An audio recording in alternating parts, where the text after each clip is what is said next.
Yo, what's up, y'all? So, today's reading is going to be on choosing faith over fear.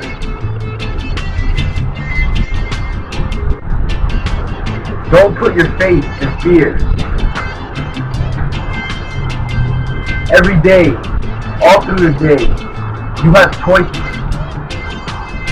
You can either know that God is in control, know that He's taking care of you, and know that good things are in store.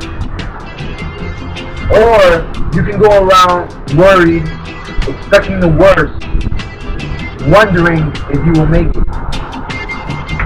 I often hear fearful people say things like, I'm afraid I'll lose my job. I doubt this marriage will last. I just know my son will fall in with the wrong crowd. They don't realize it, but their words show they're choosing fear over faith. Fear and faith may seem like opposites, but they have something in common. Both ask us to believe something that we cannot see. Fear says, believe the negative. That pain in your side, that's the same thing your grandmother died from. It'll probably be the end of you. But faith says, believe the positive. That illness is not permanent. It's only temporary. Fear says, business is slow. You will go under. Faith says, God is supplying all of your needs. Fear says, you've been through too much. You'll never be happy. Faith says, your best days are still in front of you. Here's the key. What you meditate on takes root. If you go around all day thinking about your fears and you play with those fears out and over again in your mind, they will become your reality. Because whatever you think, you manifest into reality. So that's true. That's what Job warned of when he said, the thing I feared came upon me. A friend told me recently that everything was going great in his life. He had become engaged. His business was blessed. But instead of enjoying it, instead of thanking God for it, he said, Joel, I'm afraid it will not last. I'm afraid it's too good to be true. When you buy into fears, you draw in the negative. You help those fears come to pass. Negative thoughts might come to you, saying things like, you are doing well, so get ready. It will come to an end. Do not allow them to take root. Just like Marley said, like Sheriff John Brown told Marley, kill those seeds before they grow. So any negative seeds that might somehow end up in the garden of your mind, kill them before they even sprout.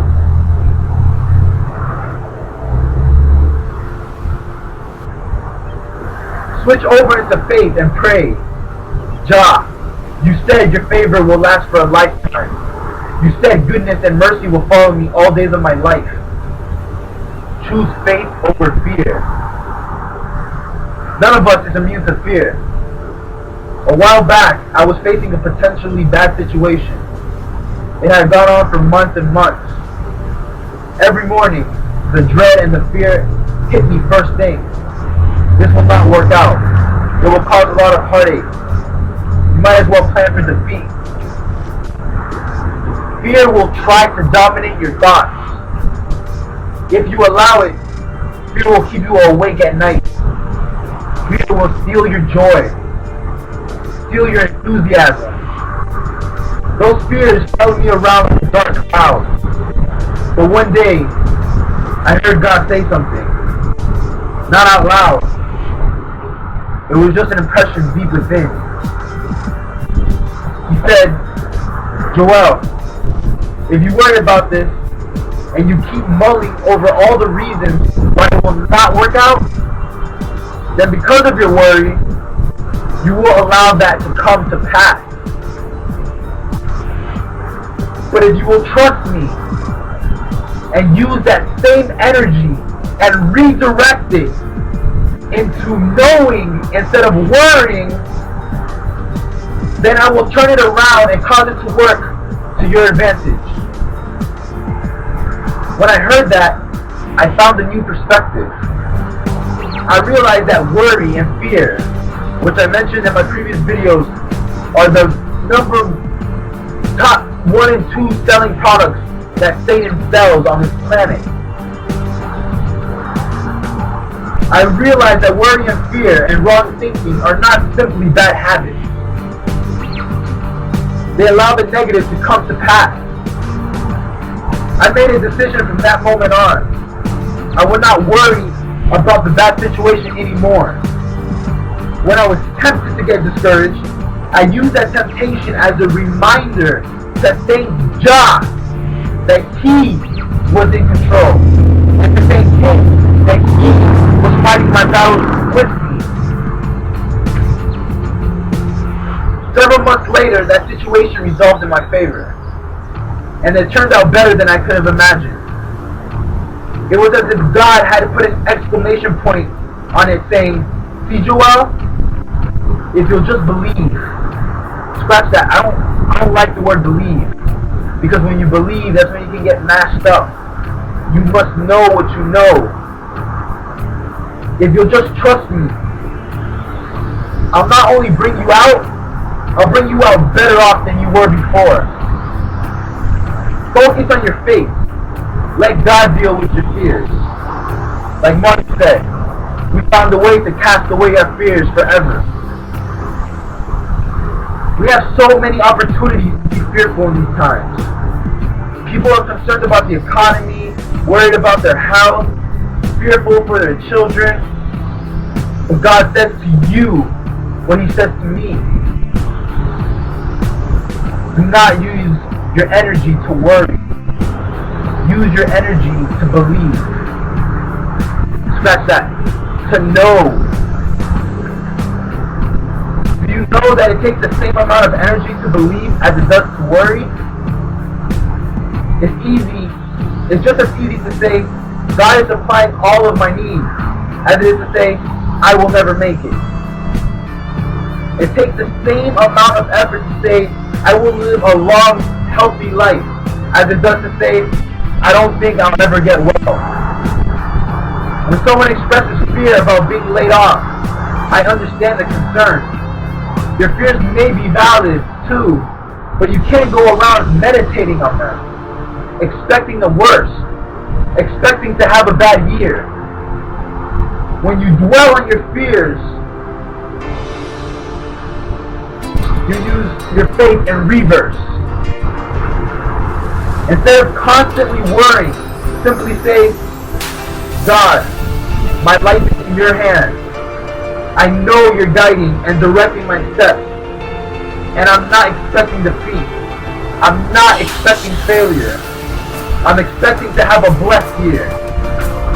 I'm expecting to go over and not under. You might ask, Joel, what if I do that and it doesn't happen? What if you do it and it does happen? Even if you were to get laid off and you don't have to get discouraged or think, I knew it wouldn't work for me. Instead, stay in faith. Know that when one door closes, God will open up 1,000 others. If you keep the right attitude, He will give you a better job with better benefits, making better money. It's time for favor. Are you using your energy to believe, or are you using your energy to worry? Are you expecting God's favor, or are you expecting barely to just get by? Jesus explained in Matthew 9:29, that we will have what our faith expects. Too often, we expect the worst instead of believing for the best. A friend told me about his wife.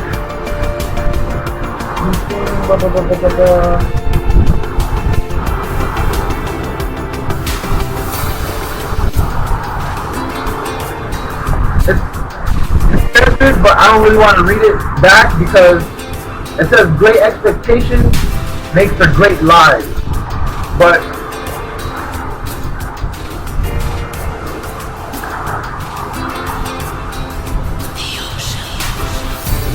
when you expect something and it doesn't happen, that's when you can get disappointed. So I personally don't like to ever expect anything. That way if it does happen, I'm grateful for it, and if it doesn't happen, then I'm not angry about it. So I'm just going to skip over that paragraph. Do you know that fear is contagious? If you are in a state of faith, you must be careful what you read, what you listen to, and whom you talk to. Worry is contagious. Negativity is catching. If you're around people who are always complaining, discouraged, and downhearted, their low spirits can bring you down too.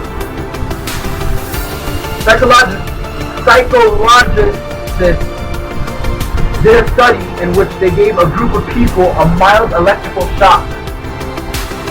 Researchers measured their brainwaves from the time they heard they were to be shocked to the time it was over. What's interesting is that they had another group in the room just watching. They measured their brainwaves as well. Even though they were not getting the shock, they experienced the same fears as those who they saw getting jolted. Just seeing fear in others can make us afraid, the researchers reported. A similar study found that we can catch each other's good and bad emotions, just like we can catch a cold. This study at Harvard followed nearly 5,000 people for more than 20 years. The researchers found that happy people pass on their good moods to others they didn't even know. And those feelings can last as long as a year. Fuck that, it can last a lifetime. That same study found that unhappiness can be passed on too, but that sort of infection seems to be weaker than the happy version.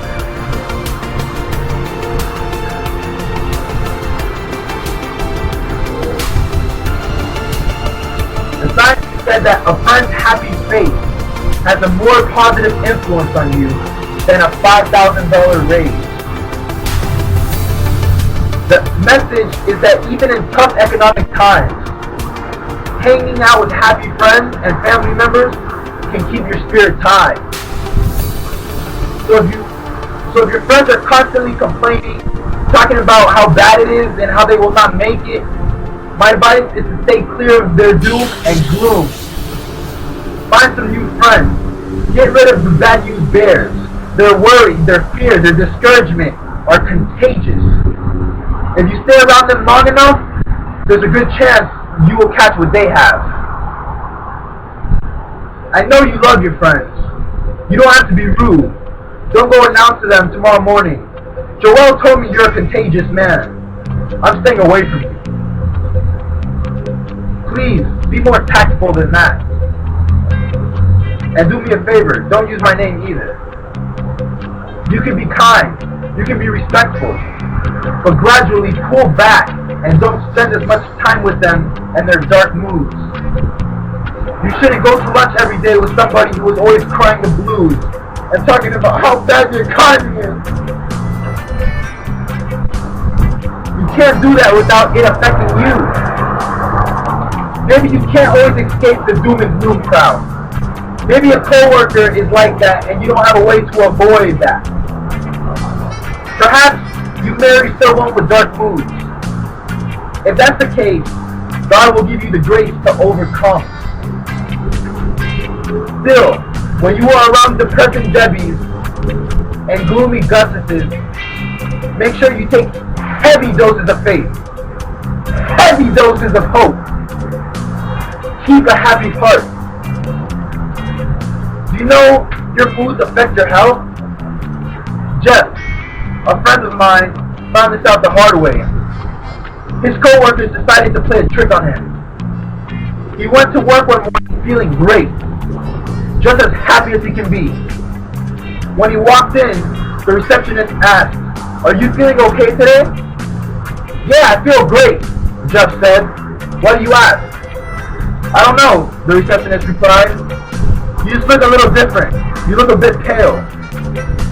He didn't think much of her remark. You just look a little different. You look a little, I just read that.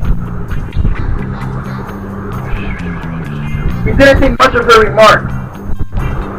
He just went into his office. 10 minutes later, another co-worker came by and said, "Are you really tired? You don't look up to par." "No, I feel fine," Jeff answered. After a few minutes though, he thought, maybe I am a little tired. Another co-worker strolled in. They talked for a moment. Then he said, "Jeff, do you have a fever? You look real warm." Jeff put his hand on his forehead, and then he loosens his tie. "You know what? I am feeling kind of hot." Finally, one last co-worker piles on with, "Jeff, you look terrible today. What's wrong with you?" By 10 o'clock in the morning, Jeff was home under the covers. He was out for a week. That is the power of suggestion. If we don't guard our minds and be careful about what we allow into our brains, we can be talked into all sorts of maladies and mayhem. Be careful. You could be talked into living a defeated life. So, always keep that shield up against negativity. Don't let negativity enter here, there, or anywhere. Keep that herbal shield against negativity. The herb is a shield against negativity. Just as the trichomes on the plant protect the plant from getting burnt, those same crystals protect you from getting burnt from negativity. It repels negativity and it attracts positivity. That's why the herb is sticky. It sticks to the positive. So, stay positive, y'all, and make that positivity so positive that it's more contagious than AIDS.